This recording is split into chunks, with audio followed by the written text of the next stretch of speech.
From the post-millennial Liberation Day, Trump announces reciprocal tariffs on every nation, 25% tariffs on every foreign-made auto. This is massive. Let's play this clip. April 2nd, 2025 will forever be remembered as the day American industry was reborn, the day America's destiny was reclaimed, and the day that we began to make America wealthy again. We're going to make it wealthy, good and wealthy. For decades, our country has been looted, pillaged, raped, and plundered by nations near and far, both friend and foe alike. American steelworkers, auto workers, farmers, and skilled craftsmen, we have a lot of them here with us today. They really suffered gravely. They watched in anguish as foreign leaders have stolen our jobs, foreign cheaters have ransacked our factories, and foreign scavengers have torn apart our once beautiful American dream. We had an American dream that you don't hear so much about. You did 4 years ago, and you are now, but you don't too often, and for many years and decades even, you didn't hear too much about. Our country and its taxpayers have been ripped off for more than 50 years. But it is not going to happen anymore. It's not going to happen.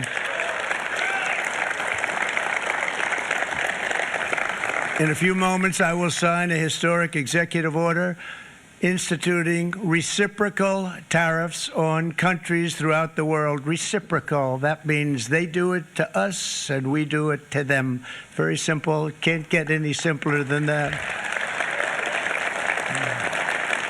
This is one of the most important days, in my opinion, in American history. It's our declaration of economic independence.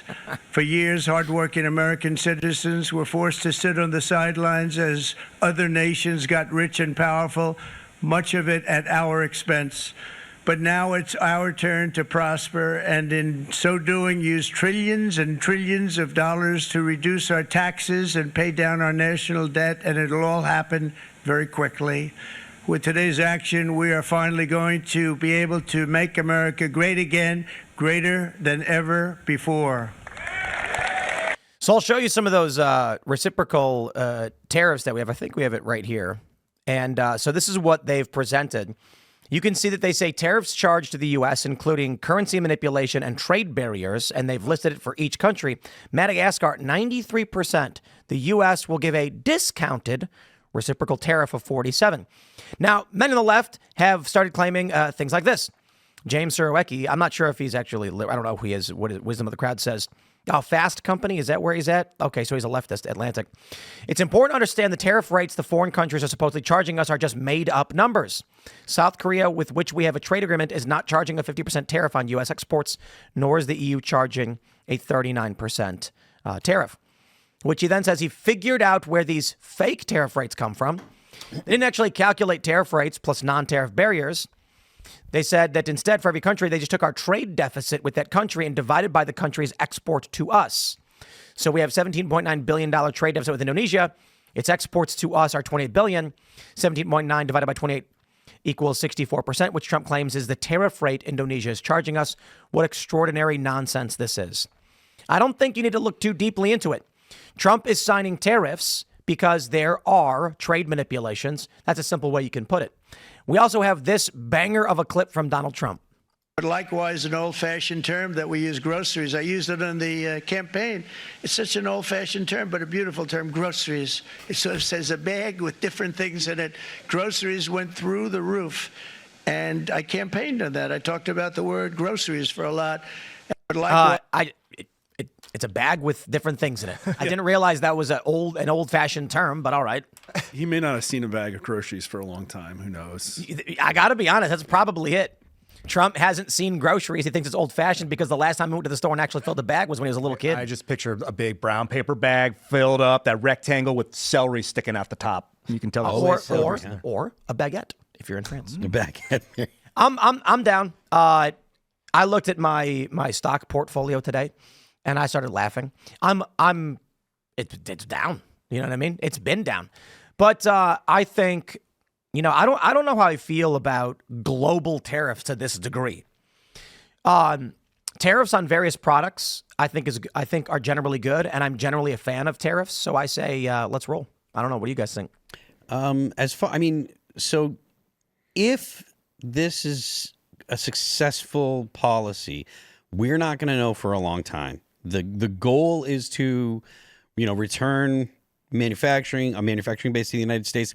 I think that is extremely important. The fact that we don't have specifically, things like semiconductors, right? Like chips that you need that to make any kind of modern computers, which is ubiquitous in military hardware and stuff.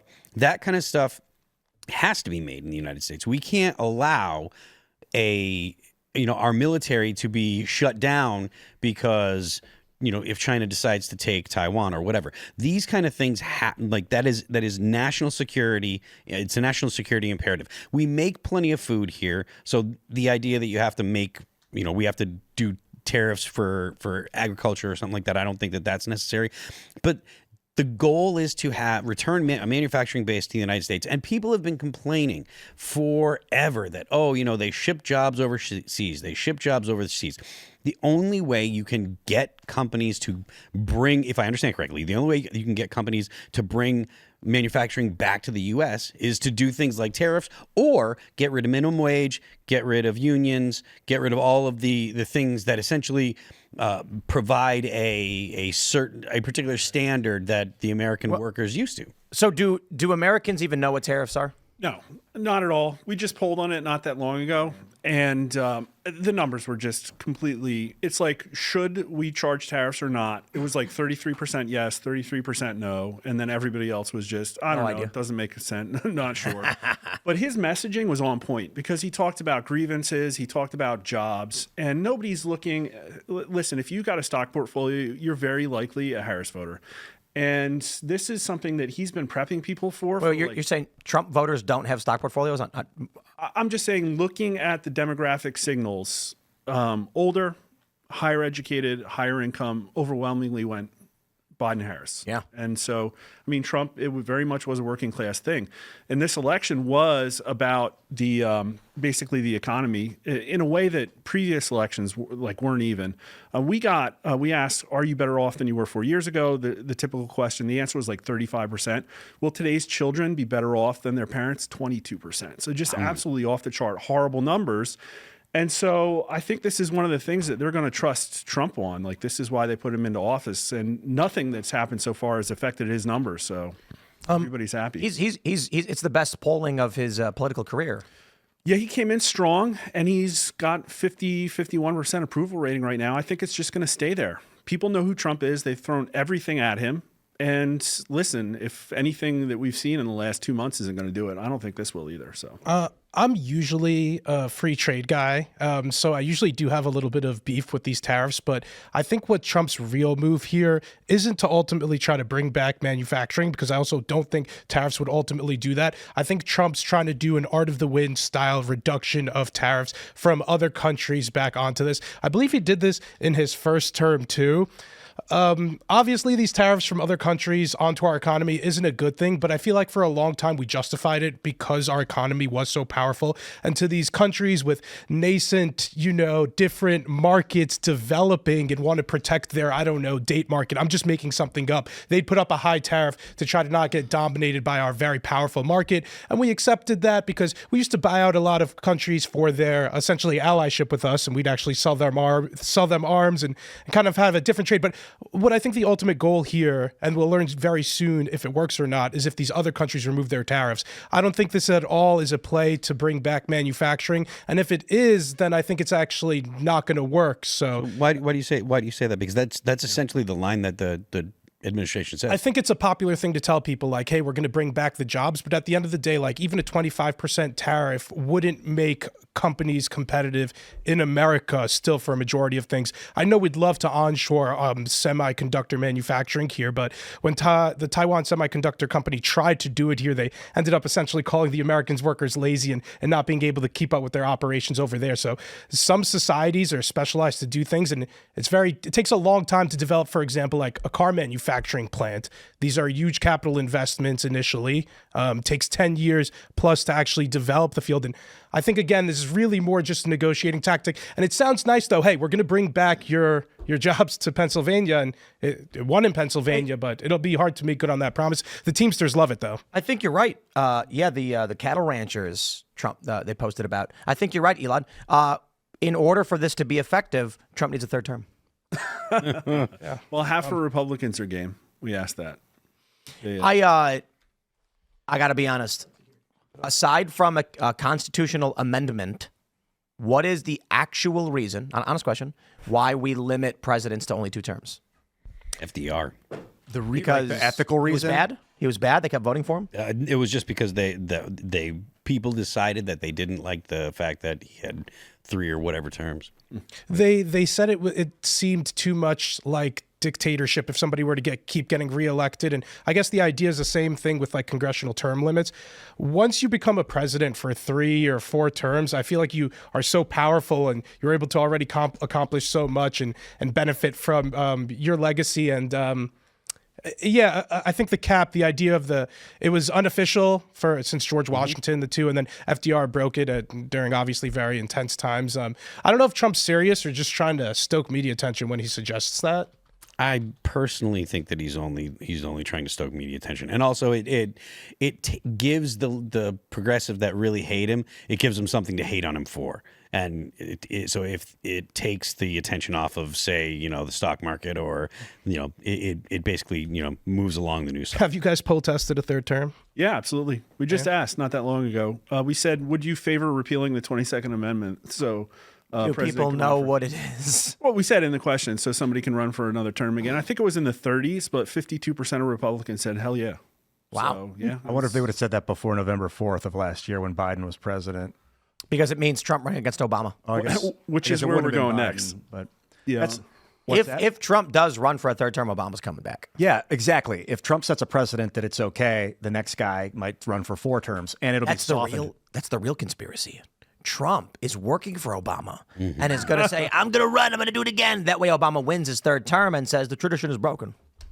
Yeah. So I looked it up, and there was a tradition of no more than 2 terms. It was considered honorable. And then FDR was like, I'm going to keep going. And then people kept voting for him because I guess, all right.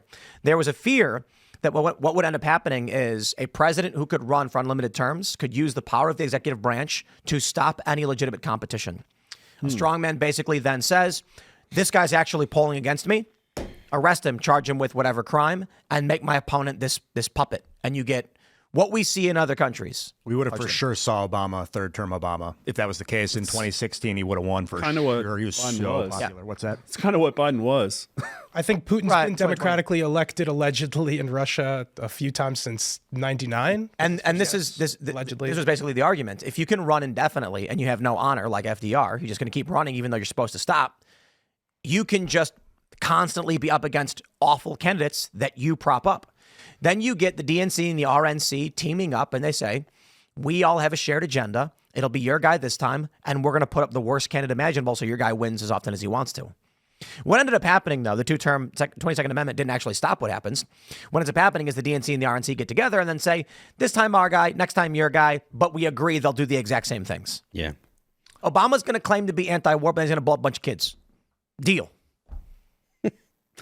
That's how it went down. Well, it's funny how it only applies to the executive branch and not the legislative branch. Oh, they can stay in, however, they're not going to accumulate power. Yeah. They're not going to accumulate corruption. Yeah, the accumulated power, literally like the connections, the people that will do things for you because of who you are, your position, and if they know you're going to be there for a long time, it's like, dude, let's make a deal, bro.